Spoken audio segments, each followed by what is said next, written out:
صلوا علی الحبیب صلی اللہ علی محمد صلی اللہ علیہ وسلم۔ اولاد پر جو ماں باپ کی فرما برداری، اطاعت اور ماں باپ کو راضی کرنے کی جو ذمہ داری ہیں، بلکہ اعلیٰ حضرت امام اہل سنت فتاوی رضویہ شریف میں یہاں تک لکھتے ہیں کہ ماں باپ کو راضی کرنا یہ بھی واجب ہے۔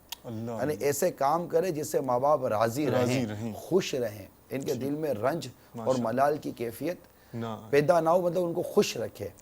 تو اصل تو وہ اولاد کی تو ذمہ داری ہے۔ مثال کے طور پر کسی ماں باپ نے ساری زندگی بھر اولاد کا حق ادا نہیں کیا، مگر اولاد کو یہ حق حاصل نہیں ہے کہ وہ کوئی بدلے کی کیفیت میں آ جائے، معاذ اللہ کو ریونج کی کیفیت میں آ جائے اور اس طرح کرے کہ وہ ماں باپ کو اٹھا کر ایک طرف کر دے۔ اس پر تو ماں باپ کی جو خدمت اور جو کچھ اس کی اطاعت اللہ عز و جل اس کے پیارے رسول صلی اللہ علیہ وسلم نے رکھی ہے، وہ تو اس کو پوری کرنی ہے۔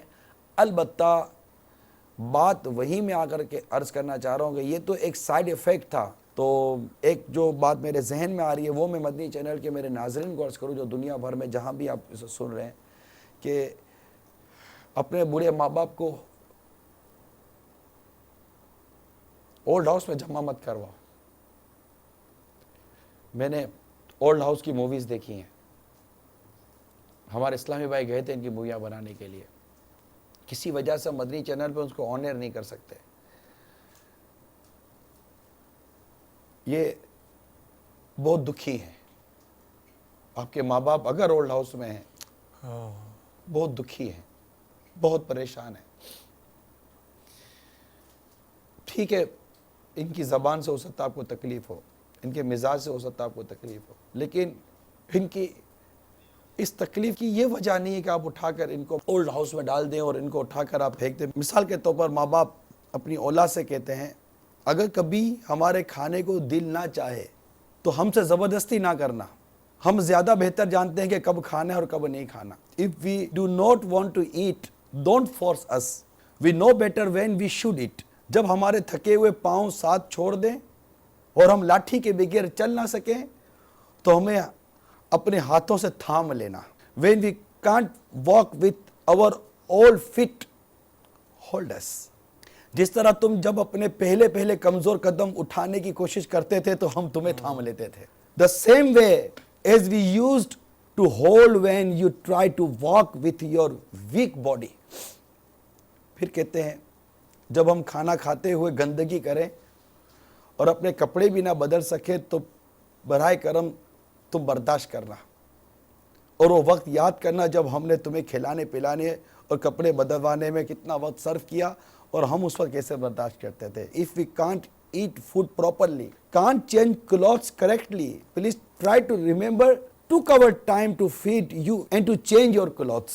جس دن تم ہمیں بوڑھا کمزور دیکھو اور بیزار دیکھو تو تم صبر کرنا اور ہمیں سمجھنے کی کوشش کرنا۔ The day when you see us old and weak, be patient and try to understand us. اور جب کسی روز ہم یہ کہیں کہ ہم اور زندہ رہنا نہیں چاہتے، ہم مرنا چاہتے ہیں، تو غصہ نہ ہونا۔ ایک روز تم بھی یہ بات سمجھ جاؤ گے ہماری ہمت بڑھانا ہماری عمر زندہ رہنے کی نہیں ہے، ہم تو بس بقیہ زندگی گزار ہی رہے ہیں۔ بڑھاپا جب ہو جاتا ہے، if one day we say that we don't want to live, we want to die, don't get angry. One day you will understand why we desire this. Appreciate us, motivate us.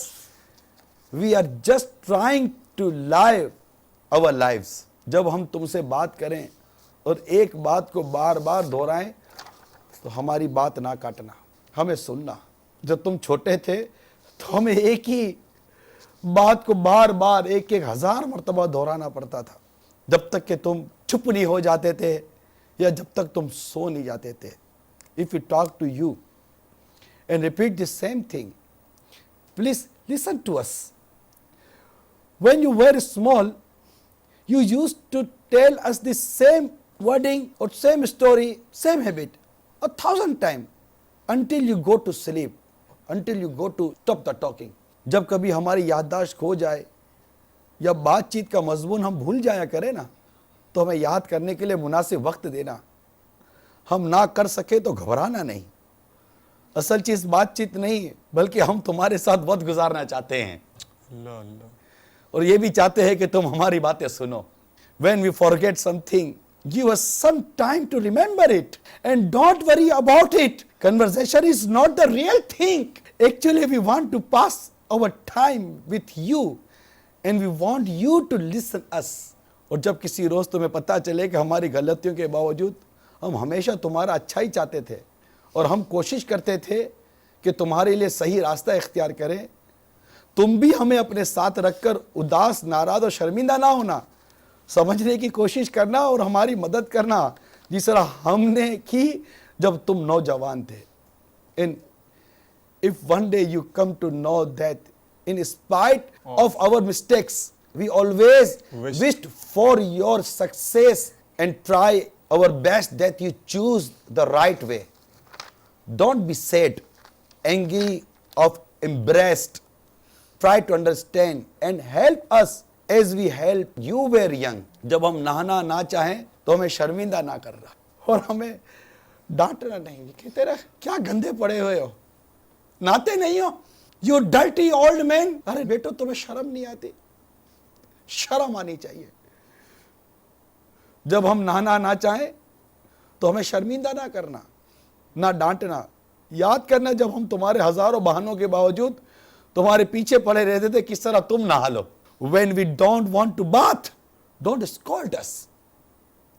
Remember, when we try to take you to bathroom in spite of your hundreds of lame excuse, in بوڑھے ماں باپ پر رحم کرو جس طرح انہوں نے تم پر رحم کیا تھا. اگر یہ ناراض ہو کر دنیا سے چلے گئے نا تو مر جائیں گے. میرا مشورہ ان کے معاملے میں اگر کوئی واقعی کو بڑا اہم ترین کوئی ریزن ہے آپ کے پاس تو پلیز اپنی نفس پر بھروسہ مت کریں. دارالفتہ اہل سنت میں کسی مفتی اسلام کو کال کر کے ان سے کانٹیکٹ کر کے ان سے بات چیت کریں کہ ہمارے اور والدین کے معاملے میں یہ اور ہم نے یہ کام کیا ہے. انشاءاللہ وہ آپ کو گائیڈ کریں گے. کوئی کمپرومائز کی صورت نکالیں اور اپنے بوڑھے ماں باپ کو بے یار و مددگار اولڈ ہاؤس میں مت ڈال دو, اس اولڈ ہاؤس میں مت ڈالو. کوشش کرے کوئی ایسی صورت بن جائے. میں تو والدین سے بھی ہاتھ جوڑ کر عرض کرتا ہوں, ہاتھ جوڑ کر عرض کرتا ہوں, پلیز اپنے اندر ٹالرنس پیدا کریں, اپنے اندر بردباری پیدا کریں, اپنے اندر برداشت کی قوت پیدا کریں. ماحول اچھا نہیں ہے, ماحول اچھا نہیں ہے. یہی میڈیا دکھا دکھا کر ہم ہی نے ہماری اولاد کو بے باک بنایا ہے. کہتے ہیں نا کہ جو کچھ بھی ہے سب اپنے ہی ہاتھوں کے ہے کرتوت. شکوہ ہے زمانے کا نہ قسمت کا گلا ہے, دیکھے ہیں یہ دن اپنی ہی غفلت کی بدولت, سچ ہے کہ برے کام کا انجام برا ہے. ہماری وہ کمزوریاں, ہماری وہ غفلتیں جو اولاد کی تربیت میں رہ گئی بعض اوقات یہ سامنے آ جاتی ہیں. تو میں آپ سب سے جتنے بھی ہمارے بوڑھے والدین اگر اس وقت آپ میرے ساتھ مدنی چینل پر ہیں, واقعی آپ قابل عزت ہیں, آپ والدین ہیں اور ہمیں بوڑھوں کی عزت کرنے کا بیان کیا گیا ہے کہ بوڑھوں کا ادب کرو, بوڑھوں کی عزت کرو, والدین کا ادب کرو, والدین کی عزت کرو. لیکن میں آپ سے ریکویسٹ کرتا ہوں, مدنی التجا کرتا ہوں کہ آپ امیر اہل سنت کے اس مدنی پھول پر عمل کریں. خاموش رہو, مت بولو, ماحول اچھا نہیں ہے. زیادہ بولنے سے اولاد, یہ بہویں, یہ سب جو ہے نا یہ نہیں برداشت کریں گے. ماں باپ برداشت کر جاتے ہیں, اولاد برداشت نہیں کرتی. ماں باپ کا مقام ہے, ماں باپ کا رتبہ ہے, ماں باپ کے درجے ہیں. اولاد کے حوالے سے ایسی کوئی خاص باتیں نہیں ہیں, یہ نہیں برداشت کریں گے. ہاں انہیں احساس ہوگا جب یہ بوڑھے ہوں گے اور مقافات عمل کا یہ ان کے ساتھ کوئی ویسا واقعہ ہوگا. ایک جگہ میں نے پڑھا کہ ایک عورت نے, ایک مکان تھا, اپنے سسر کو وہ اپنے گھر کے باہر لان کے اس طرف جیسے کوارٹر بنا ہوتا ہے نا, سرونٹ کوارٹر ٹائپ ہوتا ہے, وہاں اس نے اپنے سسر کو رکھا تھا. اب اس کا جو بیٹا تھا نا اس کا شوہر, جی جی وہ مطلب کہ کافی زیادہ کوشش کرتا تھا کہ میرا باپ میرے ساتھ رہے, لیکن وہ بہو کی اڑی تھی. اور بس جو بھی کہہ لیں آپ, وہ اس کی نہیں سمجھ میں آتا تھا. وہ کہ نہیں, تمہارا باپ اگر ایک تو رکھو باہر, اگر رہنا تو پھر وہاں رہے گا تمہارا باپ. اور وہ بھی کچھ نہیں کر سکا. بعض اوقات ایسی زور آور عورتیں ہوتی ہیں, ایسی زور آور عورتیں ہوتی ہیں کہ وہ کچھ نہیں کرنے دیتی.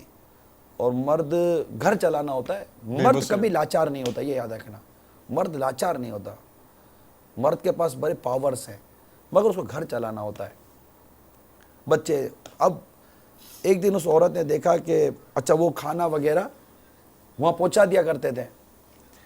ایک دن اس کا بچہ بیٹا ڈرائنگ بنا رہا تھا, چھوٹا سا بچہ تھا, صحیح, ڈرائنگ کر رہا تھا. اچھا, تھوڑی دیر کے بعد جب ماں آ کر بیٹھی تو اسے دیکھا کہ بچے نے ایک مکان بنایا ہے, ڈرائنگ کی ہے, ایک مکان بنایا, ٹھیک ہے, اور اسی طرح کا ایک لان بنایا, لان کے ایک طرف ایک اور چھوٹا مکان بنایا, سرونٹ کوارٹر بنا, سرونٹ کوارٹر ٹائپ کا بنایا.